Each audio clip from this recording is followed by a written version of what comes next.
শুরু হবে। শ্লোক ৪৯। অনুবাদ।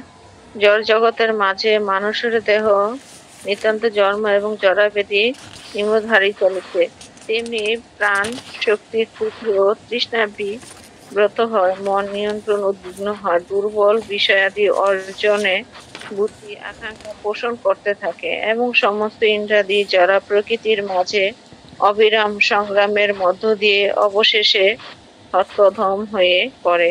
যে মানুষ জড় জাগতিক আসক্তির অনবরত দুঃখ কষ্ট ও বিভ্রান্ত না হয় এবং শুধুমাত্র পরম পুরুষোত্তম ভগবান শ্রীচরণ কমলের স্মরণের মাধ্যমে ওই সব কিছু থেকে নিষ্কৃত থাকেন, তাকেই ভাগবত প্রধান বলে, অর্থাৎ শ্রেষ্ঠ ভগবত ভক্তি বলে মান্য করা উচিত।